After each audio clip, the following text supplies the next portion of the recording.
பாவி விடுடா ஐயா விடு டேய் விடுடா ராமு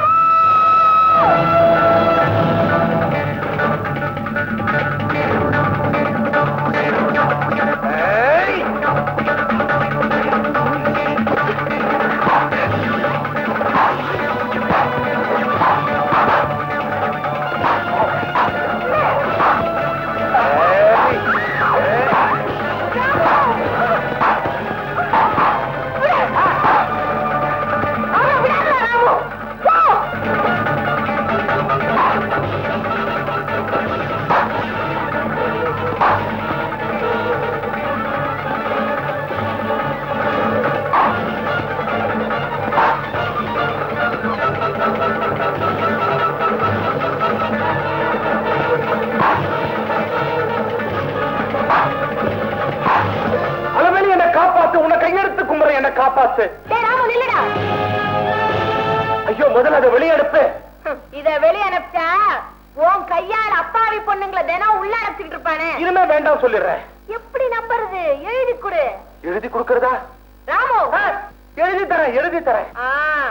அப்படி வா வழிக்கு வாய பேனா வேடு. இந்தா சொல்றத எழுது. அலமேலுவுக்கு எழுதி கொடுக்கும் மன்னிப்பு கடிதம். இதுவரைக்கும் வேலைக்கு வந்த சில பெண்கள் கிட்ட நான் தப்பா நடந்தது உண்மைதான். அலமேலு எழுதிய அதே மாதிரி அலமேலு கிட்ட தப்பா நடந்துக்கிறதுக்கு முயற்சி பண்ணதும் உண்மைதான். இனிமே இந்த மாதிரி யாருக்கிட்டையும் தப்பா நடந்துக்க மாட்டேன்னு உறுதி சொல்றேன். இப்படிக்கு பாலு. தேதிய போட்டு சுயலகிதான் எழுதி கையெழுத்து போட்டு கொடு.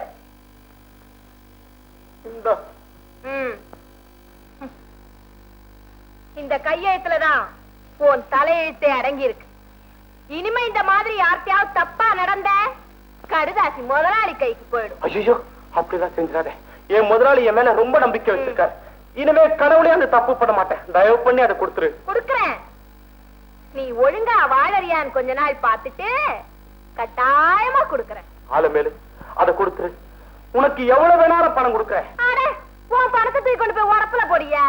ஆட்டுக்கு குணமானதும் ஊருக்கு போயிடலாம் தான் இருந்தேன். ஆனா இப்போ அப்பாவி பொண்ணுங்களை காப்பாத்துறதுக்காக இங்கே இருக்கிறதா முடிவு பண்ணிட்டேன். அப்படின்னா வழக்கமுறை நாளைக்கு வயலுக்கு வேலைக்கு வந்துரு. நான் எவ்வளவு ஒழுக்கமா வாழ்க்கை நடத்துறேன்னு உன் கண்ணாலேயே பாரு. அதுக்கப்புறம் நம்பிக்கை வந்தா அந்த கடிதத்தை கொடுத்துரு. நல்லது. போயிட்டு வர.